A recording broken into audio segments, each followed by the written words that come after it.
87 essais, des romans, des biographies traduits dans le monde entier. Il a fondé Action contre la faim, la Bird ou encore Positive Planète. Il a évidemment conseillé le président François Mitterrand. C'est Jacques Attali. Bonjour. Bonjour. Jacques Attali, vous publiez un roman chez Flammarion qui s'appelle « Bienheureux soit notre monde ». J'ai presque envie de dire, pour ceux qui n'ont pas encore lu ce roman, mais on va en parler dans quelques instants, ça paraît presque un titre ironique au contenu de l'actualité au Moyen-Orient, où on apprend que les troupes israéliennes sont entrées dans Gazaville. Est-ce que c'est ça qui est la suite logique du drame terroriste du 7 octobre? Oui, c'est évidemment un titre ironique, on en parlera tout à l'heure. Imaginez que, aux frontières de la France, le Luxembourg décide de devenir une nation dirigée par un mouvement totalitaire et que ce mouvement totalitaire s'arme et décide d'opprimer sa propre population et en même temps annonce que son objectif est de détruire la démocratie française et de chasser tous les Français de la France pour s'y installer, et entame une campagne de ce genre en massacrant proportionnellement 10 000 Français à Metz ou à Nancy, vous imaginez quelle serait la réaction de la France? Personne ne pourrait refuser à la France de créer les conditions d'extirper ce mal de là où il se trouve, c'est-à-dire à Luxembourg. Bon, eh bien, c'est la même chose. Oui. Au fond, les troupes israéliennes doivent occuper Gaza. Doivent se débarrasser de Hamas, d'une façon ou d'une autre.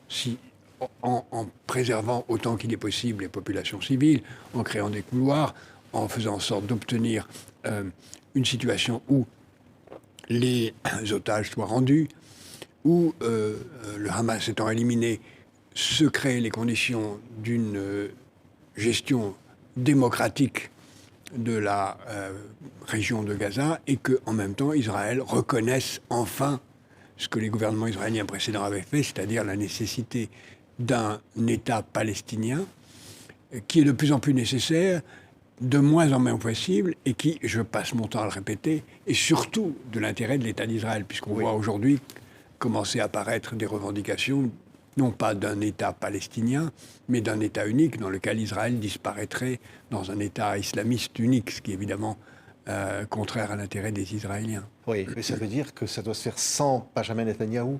Oui, bien sûr. Le Premier ministre israélien actuel. Bien sûr. Il est un des fauteurs de guerre. Il est un criminel de guerre qui a été complice du Hamas, complice involontaire, mais complice du Hamas. Et je ne comprends même pas pourquoi il est encore là. Oui, c'est-à-dire que complice du Hamas, au fond, il a une responsabilité dans les attaques terroristes. Oui, absolument. Les journaux de gauche israéliens le disent. Il a une responsabilité, ne serait-ce que parce qu'il n'a pas créé les conditions de la mise en place d'une surveillance correcte, parce qu'une grande partie de l'armée était en Cisjordanie à protéger les colonies qui n'ont aucune raison d'exister. Enfin, toute une série d'erreurs qui, à la fin, deviennent un crime. Oui, et de l'autre côté, le Hamas a profité de Benjamin Netanyahou. Le Hamas a profité, ce mouvement terroriste épouvantable, barbare, dont je ne comprends pas que qui que ce soit puisse, en France et ailleurs, ne pas dire c'est un mouvement terroriste qui doit disparaître. C'est ce que ne veut pas dire Jean-Luc Mélenchon, par exemple. Ne veut pas dire Jean-Luc Mélenchon, mais je veux faire... Madame Obono qui dit que c'est un mouvement terroriste, c'est un mouvement résistant, pardon. C'est faire beaucoup d'honneur à ces gens-là que même de les nommer. Oui. Là, il y a une manifestation dimanche contre l'antisémitisme en France. C'est normal, le Front National, le Rassemblement National, y participent. Je pense que c'est un piège que malheureusement est tendu par le Front National qui participe parce qu'il estime ainsi couvrir ses turpitudes. Quand j'ai entendu il y a quelques jours monsieur Bardella dire que Jean-Marie Le Pen n'était pas antisémite, je me suis dit que vraiment ces gens-là n'avaient rien à faire dans cette manifestation. Oui. Alors s'il y a des gens qui votent Front National et qui sont clairement très nombreux à être hostiles à l'antisémitisme, ils sont plus que bienvenus. Autrement dit, les électeurs du Front National sont bienvenus. Les dirigeants, à mon avis, ne le sont pas. Oui, alors il y a carrément, oui. Jean-Luc Mélenchon lui-même dit, concernant cette manifestation, ce sera le rassemblement des soutiens inconditionnels du massacre par Israël. Eh bien, que je mets au défi le LFI de faire sa propre manifestation contre l'antisémitisme. Qu'ils aillent faire le même jour, ailleurs, une manifestation contre l'antisémitisme. Naturellement, ils ne le feront pas. Ils ne le feront pas, pourquoi? Parce qu'ils sont très largement gangrénés par l'antisémitisme. On va voir s'ils réagissent à ce que je dis là et s'ils font, eux, leur propre manifestation contre l'antisémitisme. Donc vous dites qu'ils sont gangrénés par l'antisémitisme. Oui. C'est ce qu'on appelle l'islamo-gauchisme, c'est quoi? C'est une des dimensions, c'est une sorte d'indulgence à l'égard de ces choses, et sous couvert de défendre les Palestiniens qui ne sont pas les seuls à le défendre, j'en fais partie aussi, ils sont en fait gangrénés par l'antisémitisme. Oui. Hier, on a vu sur une Mais vidéo... la meilleure façon de démontrer que ce n'est pas le cas, c'est qu'ils fassent leur propre manifestation contre l'antisémitisme. Oui, hier, on a vu sur une vidéo une intellectuelle, ancienne collaboratrice du Quai d'Orsay, qui a arraché des affiches des otages. Ne parlons pas de ces détails sans importance. Il y a des malades mentaux. Oui, mais il y a des actes antisémites qui se multiplient aujourd'hui. Oui, bien sûr. Ils sont très nombreux. Oui. Bien sûr. Et face à ça, vous dites quoi, Jacques Attali? Vous dites qu'il faut un rôle national, il faut quelque chose? Il faut une réponse nationale et pas seulement une manifestation. Il faut en faire plus dans les écoles. Il faut ne pas céder. J'ai vu avec plaisir que la municipalité allemande, à qui on avait demandé de débaptiser une école qui s'appelle Anne Frank, a refusé à l'unanimité de tous les partis membres du conseil municipal de le faire. Il faut que la réaction de la population soit totale. Ce qui ne veut pas dire, n'est-ce pas, il faut distinguer antisémitisme et soutien du gouvernement actuel de l'État d'Israël. Ça n'a absolument rien à voir. Ce gouvernement, ce Premier ministre est criminel, ça n'a rien à voir avec l'antisémitisme. Oui, il y en a qui peuvent aussi confondre l'antisionisme et l'antisémitisme. Exactement. Oui, à gauche. Vous qui venez de la gauche, Jacques Attali. J'en viens et j'y suis toujours, j'y suis resté. Et il y a à gauche et à l'extrême droite qui se rejoignent si souvent dans leur hostilité à l'égard du judaïsme, cette occasion de profiter d'une circonstance pour laisser apparaître ceux qui sont vraiment. Oui, mais la vraie gauche, si elle existe, il y a une autre gauche, cette gauche que vous avez toujours incarnée. Mais elle existe, oui. Elle existe bien sûr. Elle existe, elle fait partie des partis démocrates qui vont, je l'espère, être très nombreux dimanche pour cette manifestation. Il y a une gauche non démocrate, vous diriez ça? Il y a une gauche non social-démocrate, en tout cas. Oui. La suite de tout ça, Jacques Attali, c'est le risque d'embrasement, c'est l'Iran, c'est la bombe atomique demain pour la Corée du Nord, pour la Russie qui profite de tout ça vis-à-vis de l'Ukraine. Peut-être dire un mot de mon roman. Ce roman se situe en 2029. En 2029, je traite d'une hypothèse tragique où il y aurait M. Trump à la Maison-Blanche, ce qui n'est pas invraisemblable, où Mme Le Pen serait réalisée, ce qui est fort probable, où des guerres se multiplient un peu partout, et où la situation du climat, dont on ne parle plus, mais qui est aujourd'hui la menace la plus directe sur la survie de l'humanité, qui a disparu des titres, alors que, évidemment, aujourd'hui, c'est la principale tragédie contre laquelle il faudrait lutter, tout le monde regarde ça sans agir. Donc, aujourd'hui, il faut sortir de ces querelles millénaires absurdes et qui ne servent qu'à entretuer les humains pour s'occuper de la survie de l'espèce. Oui, au fond, oui, vous direz, on va parler de ce roman Bienheureux soit notre monde, Jacques Attali. Vous direz, on est au bord de l'abîme. Vous dites, il y a une guerre mondiale est possible là? Bien sûr. Et c'est le sujet de ce roman. C'est un mouvement qui essaye de lutter contre ce danger. Et qui, en 2029, ne trouve pas d'autre moyen de lutter puisqu'il a beaucoup de moyens de lutter contre ces dangers que d'employer des moyens très particuliers qu'on ne va pas trop dévoiler ici. Oui, mais effectivement, il y a la possibilité d'une résistance. Alors, à un moment, vous parlez d'ailleurs, vous dites, parlez de résistance. Vous dites à ceux qui dénonçaient des crimes des nazis, qui étaient entrés en résistance aujourd'hui, ceux qui savent ne se battent qu'à coups de rapport. On ne combat pas les puissants par la parole, aussi savante soit-elle, on les combat par les actes et par les armes, en éliminant les responsables. Pas les innocents ou les sous-fifres, mais presque plus personne n'a le courage de prendre le risque de mourir pour défendre l'avenir.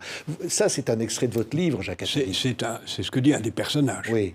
Un des personnages qui est un chef terroriste qui a envie pour le bien, de créer les conditions d'éliminer tous ceux qu'il appelle les sombres, qui sont ceux qui dirigent la planète. Je lui laisse la responsabilité de ses paroles. Oui, mais ça veut bien dire aussi qu'une société assagie, démocratique en particulier, où plus personne n'a finalement recroquevillé sur l'individualisme, n'a envie de combattre. Oui, c'est le pire danger qui menace les démocraties. C'est ce qui a tué la démocratie allemande des années 30, des années 20, c'est ce qui menace les démocraties d'aujourd'hui. Oui, mon jeu montrera aussi où le monde pourrait aller si les humains se décidaient à ne plus rien produire ni consommer qui détruit le vivant. Rien, ni énergie fossile, ni sucre, ni drogue, de ne plus harceler, de traiter les autres avec respect. Et là, on est la trame de ce roman d'anticipation. Évidemment, on peut imaginer un jeu vidéo, mais au fond, oui, c'est possible d'imaginer un autre monde. Oui, bien sûr, c'est tout à fait possible. Et un des personnages imagine une solution qu'on ne va pas dire ici trop en détail, qui consiste à utiliser cet incroyable univers des jeux vidéo où vivent aujourd'hui plus de 2 milliards d'humains pour les amener à prendre conscience des dangers. Et utiliser les jeux vidéo non pas pour s'enfermer dans un univers de la futilité dérisoire, mais au contraire pour créer une prise de conscience. Et prise de conscience de ce qu'il est possible de vivre sans sucre artificiel, sans énergie fossile, d'éviter la catastrophe qui est évidente. L'année actuelle est l'année la plus chaude dans l'histoire de l'humanité. Nous entrons dans une zone extrêmement dangereuse où il n'est pas sûr que nos petits-enfants aient une vie possible dans 40 ans. Oui, vous imaginez dans ce livre que Donald Trump donc, est à nouveau président des États-Unis, il expulse tous les étrangers, Marine Le Pen est élue, et ensuite elle veut modifier la Constitution pour rester au pouvoir jusqu'en 2046. 2046, oui. Et donc vous imaginez ce monde-là, et au fond on se dit, mais oui, c'est tout à fait le monde de demain. J'ai essayé d'imaginer le pire, mais je n'ai pas imaginé le pire, car la réalité est souvent bien pire. Aujourd'hui, à l'heure où nous parlons, il y a ce qui se passe à Gaza et en Israël, il y a ce qui se passe au Pakistan, dont personne ne parle, puisque les Pakistanais sont en train d'expulser 1,7 million Afghans en leur prenant tout ce qu'ils ont dans des conditions épouvantables. Il y a ce qui se passe au Darfour, au Soudan, en Éthiopie, ce qui se passe en RDC. Il y a des massacres partout. Le seul sur lequel on insiste, c'est la bataille pour Gaza. Il y a d'autres sujets. L'humanité est bien plus monstrueuse que toutes les imaginations de romanciers pourront le laisser croire. Oui, oui, et la bombe atomique qui arrive, parce qu'au fond, la Corée du Nord demain, la bombe atomique, l'Iran, tout ça est sur la table. C'est inexorable au fond, mais vous dites, oui, on sait très bien écrire ce qui va se passer. Il va se passer que la Corée, c'est dans le roman, la Corée aura l'arme, que l'Iran l'aura, que les impérialismes américains, chinois, islamistes s'opposeront, et pour tenter de ne pas s'occuper du seul vrai problème qui est celui du climat, elles créeront des occasions de mourir beaucoup plus dérisoires et barbares. Oui, mais le climat fera des millions de morts. Des centaines. Si rien n'est fait. Bien plus que ça. Oui. Il menace l'existence de l'humanité. Oui. Et au fond, une guerre en dissimule une autre. C'est-à-dire, au fond, vous dites, voilà, aujourd'hui, le Moyen-Orient dissimule l'Ukraine, quand l'Ukraine dissimule la crise climatique, et quand... Oui, on est dans un système de poupée russe où on ne s'intéresse qu'à la plus apparente, sans voir celle qui est la plus importante. Oui, mais encore une fois, un monde occidental, j'allais presque dire, avec la drogue, avec les futiles. C'est ça, dont les jeux vidéo et les drogues. Il y a des réactions positives. La déclaration du G7 hier soir était une bonne déclaration qui a montré que les démocraties savent se mobiliser. Je pense qu'ils vont mettre en œuvre ce qu'ils ont dit.